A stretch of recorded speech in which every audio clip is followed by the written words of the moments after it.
right! I've been waiting for you to summon me ever since you came here. Waiting and waiting and waiting. But my sapling didn't so much as utter my name. Such a heartless thing she is. Cold and cruel and heartless!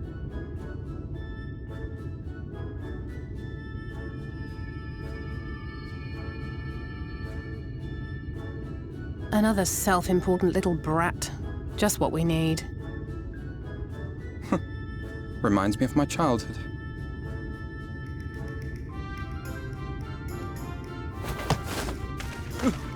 All right, I'm sorry. It was a joke. Honestly, just a joke. But just now you called for me so earnestly, so fervently. I couldn't possibly stay angry at you.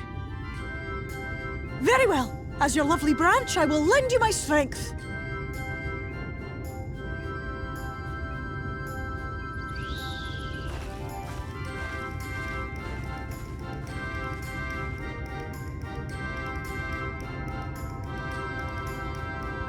Well. If it isn't Theo Ool, the mould feel. It's been too long. Not long enough for you to think of any new games, though, apparently. If I were you, I'd be bored of myself. Now let me make something clear. That mortal is mine. No matter what you do, she will never be yours. Never, never, ever! Oh, not even a bit. But what about the others? Surely we can keep them. No, you can't keep them either. They're for my amusement and mine alone. And if you lay so much as a finger on my sapling, I'll scatter the contents of her bag all over your precious village. There'll be cold, hard metal, furry, festering food, stinky, sweaty small clothes, and all manner of other terrible, unmentionable things. How would you like that,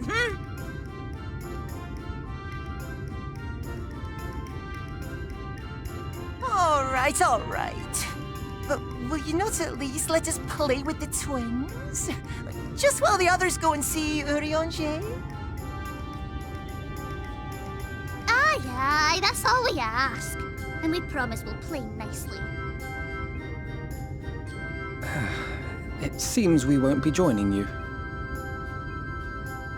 Aye! We'll reveal the hidden Fernic to you at once.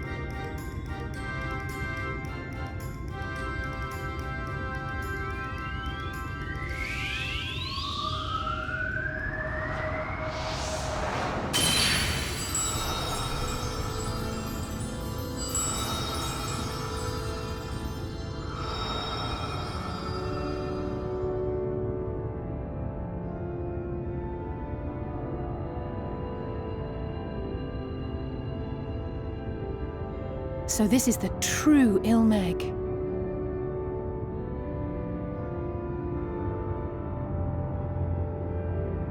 How are you feeling? Better. I think I remember the way now. Apologies for the delay. Shall we go and see Urianger? Your lovely branch is useful, yes? So whenever you're in trouble, you must remember to make use of me!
Urianger, are you in? Unto a world weary of heroes, a hero wends her way. The Exarch did send word that thou wouldst seek me out, but ne'er did I imagine thou wouldst arrive so soon.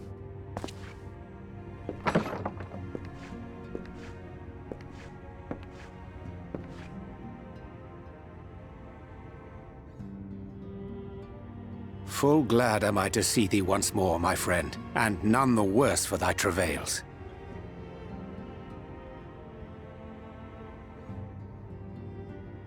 Run along, Minfilia. We will meet you outside. But Another one for you to imbue, if you'd be so kind.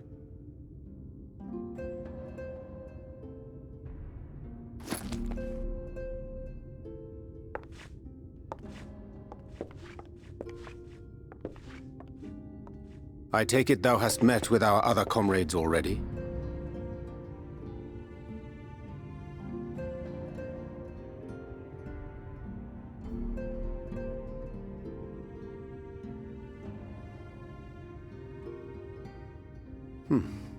That Master Alphino and Mistress Alize now travel in thy company is of great comfort to me.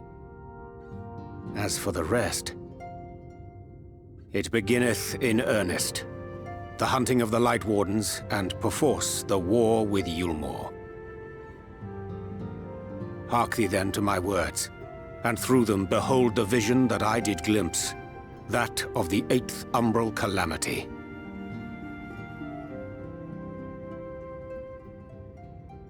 As I drifted hither to the first, traversing the boundary twixt reality and potentiality, I did bear witness to events yet to come.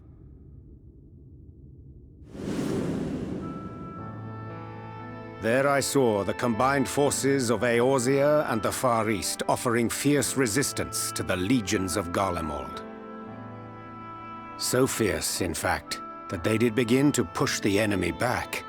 Ilm by painful ilm at first, then Yalm by Yalm, and Malm by Malm in time. Yet the joy they felt was short-lived, for in so doing they did force the Empire's hand. Faced with defeat, the Garleans turned to a weapon most vile: Black Rose. Its potency defied all reckoning. Once released, the gas took on a life of its own, wreaking untold carnage not only in Eorzea, but in the provinces of the Empire besides. From fighters upon the front lines to babes in their beds, none were spared. And as the casualties became too numerous to count, so did the fabric of civilization begin to unravel. Nor did the land itself escape unscathed, for spreading from the site of its release, Black Rose brought death to the very soil. To survive amidst the chaos and upheaval, men came to live by the sword, the rule of law giving way, inevitably, to the rule of might. Thus was the spark struck and the fire kindled, and swiftly did it spread as a blaze in a field of straw to engulf every corner of the world. Nations worthy of the name did then cease to exist. And those souls brave and true who might have risen to restore order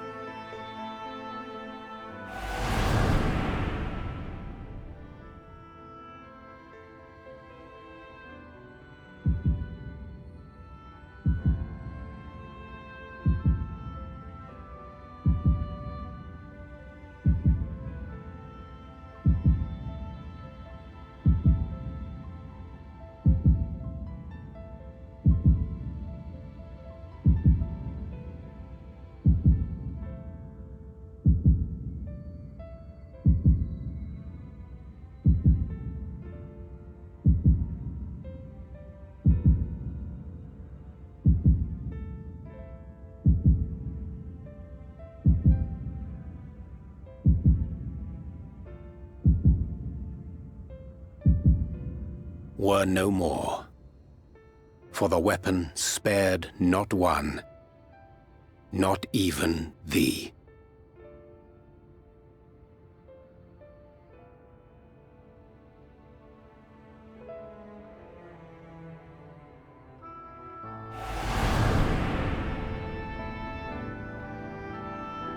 An endless age of war, begotten by the blight of Black Rose.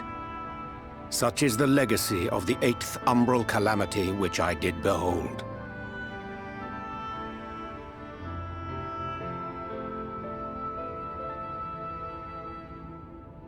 No matter the cost, we must forestall this tragedy. To that end, I have labored during my sojourn in this world, discovering in so doing the answer to a pressing mystery. That of Black Rose's inexplicable potency. Come.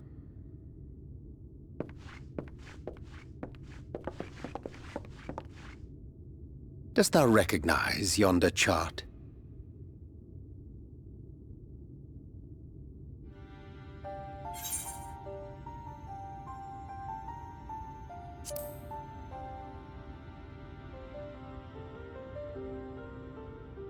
Indeed. 'Tis a rendering of the elemental wheel, such as one might find in classrooms across the source. As the chart maketh plain, our world is composed of 6 elements, in addition to which there exist 2 poles in fundamental opposition. Astral, the active; umbral, the passive. As a reflection of the source, the first naturally compriseth the selfsame forces. Yet, curiously, there is a notable divergence in their nomenclature. To be specific, the denizens of this world employ not the terms astral and umbral.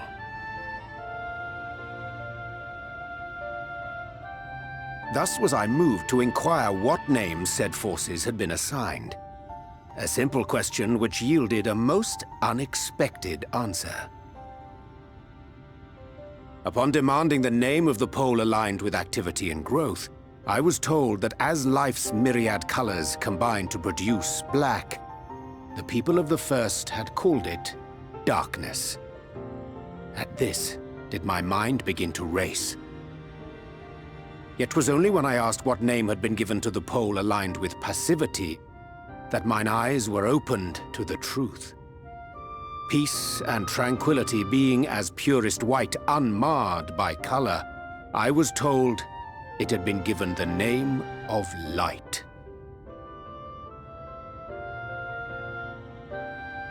That's umbral light and astral darkness, yes? I'm no etherologist, but it strikes me that the nomenclature of the first is rooted in the generation of the 2 forces, while our own appears to focus on their effects. Which makes one wonder, have we had it backwards all this time?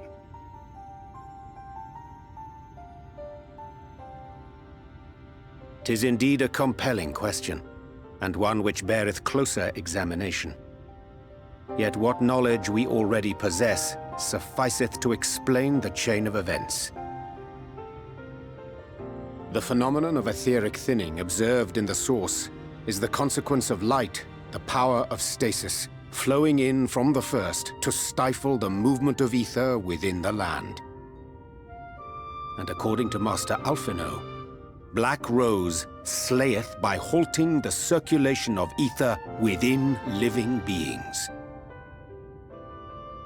Should such a weapon be unleashed even as the first were rejoined, replete as it is with light, we would have a disaster of untold proportions on our hands. A calamity. Well, at least we have a better grasp of what we're facing. Our objective, however, remains unchanged. We are to eliminate the Light Warden of Ilmeg. Speaking of which, were you able to ascertain its whereabouts? Aye. 'Tis all but certainly ensconced within Leergear, the castle which standeth in the midst of the lake. To enter said stronghold, we must needs turn to the pixies for aid. Fortunately, I have become quite adept at courting their cooperation. Henceforth shall I accompany you, and do all in my power to ensure that my vision doth not come to pass.